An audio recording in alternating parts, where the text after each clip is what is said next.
think that running the Smoke Show account helped your game? I'm not kidding. Yeah. Yes. Yeah. Like, Really? And I never was like picking up, like hitting on the girls. I was always very good about that because I was like, I don't want to be the intern that like is the DMs, creepily DM. It's like obviously other people could see that, so I ran that with integrity. I protected the fucking shield. But yeah, I mean, just like in terms of like I had to talk a lot to hot like girls the most to beautiful figure out chicks out merch or whatever, or like listen, sweet cheeks, wear the sweatshirt, and maybe we'll put you on the block. Yeah, and okay? I was tough on them. I was tough but fair. And I got to show you guys this text from when I retired, and that was great. This message that I got from like this girl I had just posted and Snapchat takeovers, whatever, merch.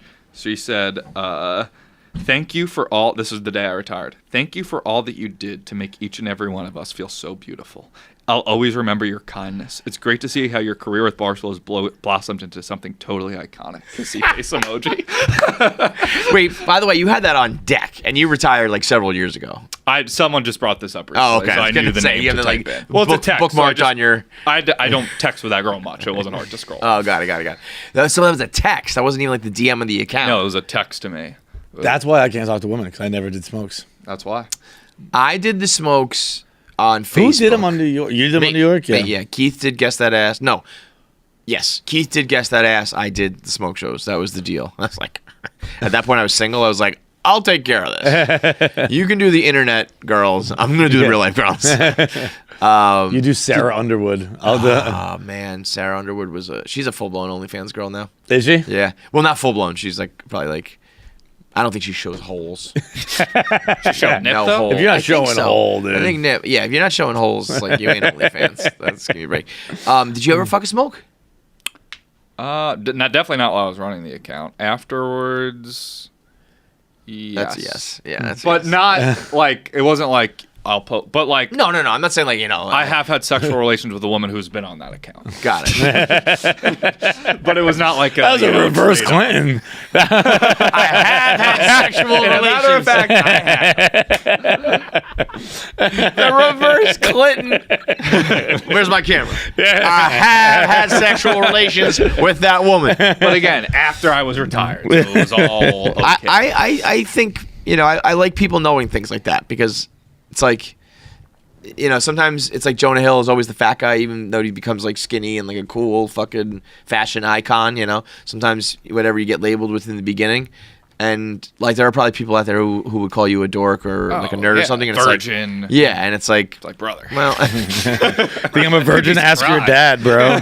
There was a time. There was like a weekend or like I think we all came back on like a Monday or something, and there was a story about like I went out with Tommy and he was like surrounded by girls, and I was like, what the fuck is going on here? I was like, we've created a monster. The dumb kid and the dork. Yeah. What is this? The Autist, is that what you said? Yeah. Redo a movie like that. The artist that won the fucking the pianist, the Autist. Yeah, it's an Oscar-nominated film. It follows Tommy around in black and white. This has been The Autist. I remember the KFC Radio Couch by Couch West in Boston. That was Couchella.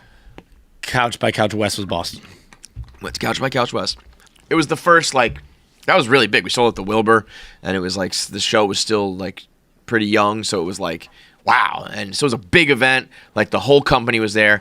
And I think everybody in the building got laid except, I don't know, did you? No. I think everybody but the three of us. I was in full-blown party mode then. Yeah. I remember there was like some girl in the crowd who came solo from Texas. Flew from Texas to Boston for the show. And I think I don't know if we brought her on stage, but we just kind of like shouted her out. She like stood up in the crowd, and somebody ended up fucking that girl.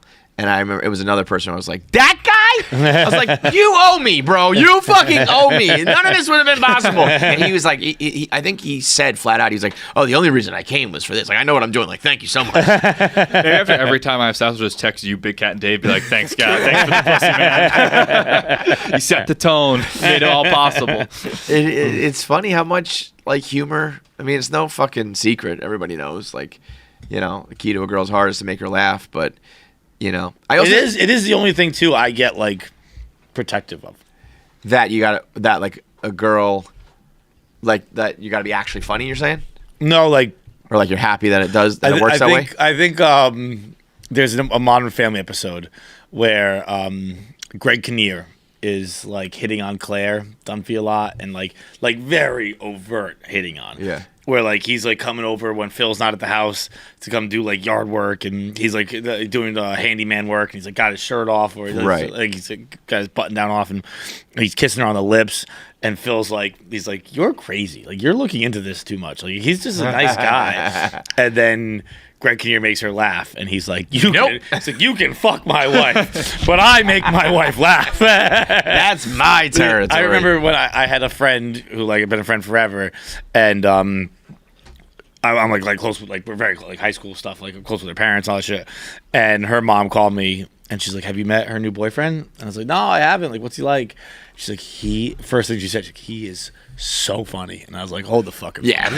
He is so funny. He's the second funniest guy. Okay, sounds good. I last year was dating this girl. We went to a stand-up show at the Stand. Last time ever going to a stand-up show with the girl. Like, she was laughing too much. Oh, like, absolutely. This is horrible. I should be up there making the jokes. Yeah. Like, you laugh at me.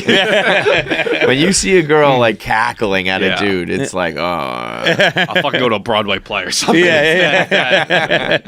There was when we were on our West Coast tour, we were at a show that a girl pretty much left the guy she was with for our opener, like that night on the spot. He wasn't it wasn't like totally boyfriend girlfriend, but it was like a guy and a girl went to a club together, a comedy club, and like she happened to be from the same hometown as the opener, and she like came over at the after party and was like, "I want to suck your dick in the car." It's like, this is fucking wild, dude. This is crazy.